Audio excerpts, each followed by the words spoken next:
song is meant to keep you from doing what you're supposed to, like waking up too early. Maybe we could sleep in. I'll make you banana pancakes, pretend like it's the weekend right now. And we could pretend it all the time. Can't you see that it's just raining? There ain't no need to go outside. I've been to Australia quite a few times before I ever came here for music, just to shoot surf films.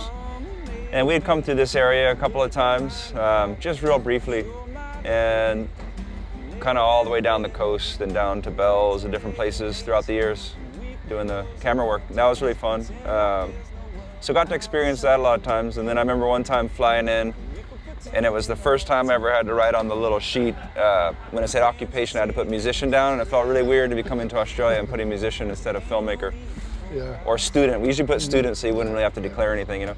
But yeah, so then we got here and we came out to play the Blues and Roots Festival, and it was definitely the best reaction we ever had from a crowd. And I don't say that in every town that I do an interview in. It's just, I've actually said that in different places in the world, because it truly was. We'd played little clubs everywhere, and we got here and just played to probably 5-6 times the crowd we'd ever played to when we played here at the Blues Fest. And it, yeah, it just blew our minds. And then, so anytime we've ever gotten an invite back, we've basically taken it. And so, and then even times I'm not invited, I just come back. My family and I, we like to come down and hang out in this part of Australia. And so we've been around, I think when Ben Harper was playing one year and I jumped up, did some songs with him. I snuck in with the Animal Liberation Orchestra and for half their set one year. I've jumped up there with some different bands, Michael Franti and Spearhead, and yeah, just I'm always trying to sneak in even when I'm not on the bill around here.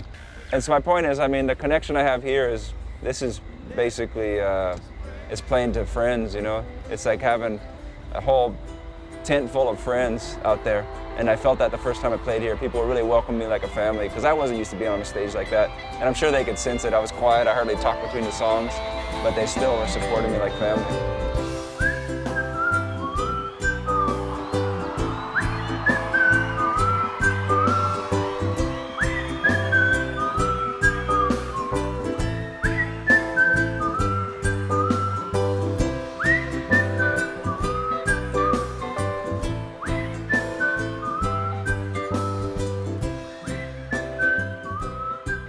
Yeah, I get nervous. I mean, not the way I was probably nervous before that show, because there's that thing where you're not sure you can even do it, you know. Now we've done it enough that I'll still get nerves, but I know we're gonna do it. I mean, even the worst mistakes I've ever made, because I'll forget lyrics all the time, it doesn't really ruin a show. It's just a passing moment, and sometimes it even kind of breaks the ice and we have a laugh, and it's...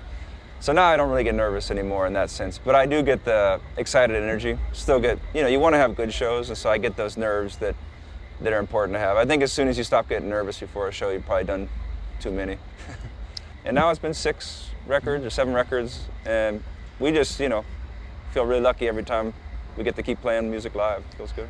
And a few of those albums you made at your home studio. Yeah, pretty much is that an ongoing operation? Yeah, the newest one we did, we call it a studio, make it sound fancy. It's basically a 2-car garage.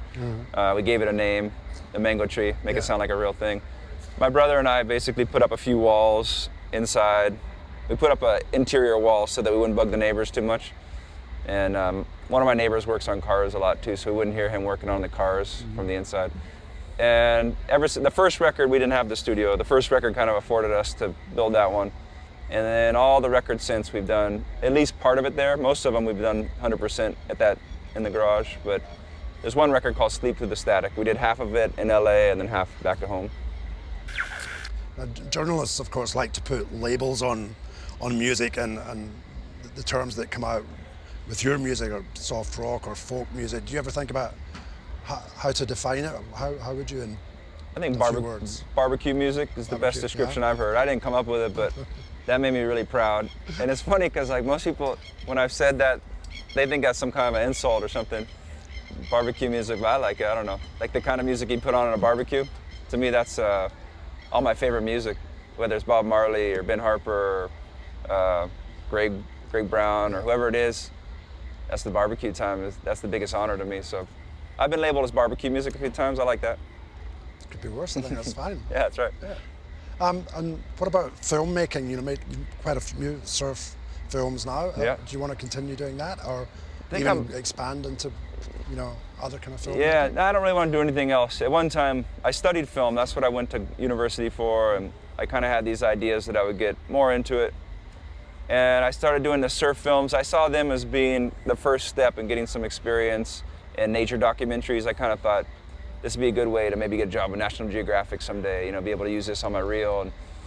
And then Ben Harper invited me out on tour, and it all kind of took off from there. And I never really went back to doing the filmmaking full time. I've helped with a few friends' projects, and every time I do a music video, it's a chance for us to get to goof around with the cameras again. But now I'm seeing my kids are getting into surfing, so I could kind of see it'd be nice because I wouldn't have to carry all the gear. You know, that was like one of the hardest parts, of the big Pelican cases and the tripod over the shoulder. So now I can make my little Groms carry the gear around, maybe go back to making surf films because they're getting really into surfing. So They're into surfing, but are they into music as well?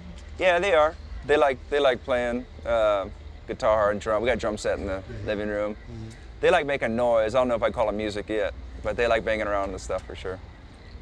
Well, you know, it seems to a lot of people that you have a perfect life. You go surfing, you make music, you got your family, you live in Hawaii. Sure, yeah. It's all good, isn't it? Yeah, I mean, nobody's got a perfect life, but I definitely, you know, I love the life that we've settled into. It's similar to my parents, you know, and the way they lived. Besides the part about having to get on a stage in front of a lot of people, my dad would always trip out on that. He's like, "You sure you want to do that? It seems crazy." And he's probably right, you know. But as far as spending most of my time surfing, I've been able to keep the music kind of a hobby, as silly as it sounds. I mean, especially sitting here with cameras in front of me and everything, but it's it still is something that I just get to do for fun. And so I feel, yeah, it's been pretty nice. It's a good balance. I don't mind. And any ambitions outside of the music business? No, I went well beyond any ambitions I ever had back in 2003, probably. And so at this point, I just feel lucky that we get to keep on doing it. And what's next for you? We're gonna go back to Hawaii in a couple of days and be home for about a month, and then we're gonna go to across the states and over to Europe for some tour on the same album, and then that touring cycle will be done basically, and just go back to Hawaii and yeah, get back to school drop-offs and all that kind of stuff. And back to Blues Fest at some point? Yeah, at some point. I'm sure I'll be back here, as long as they invite me, you know. Well, pleasure to talk to you, Jack. Thanks Yeah, very likewise. much. Thank you. Good luck. Appreciate it. Thanks. Baby, you hardly even notice when I try to show you this song is meant to keep you doing what you're supposed to, like waking up too early. Maybe we could sleep in and make you banana pancakes, pretend like it's the weekend right now. We could pretend it all the time. Can't you see that it's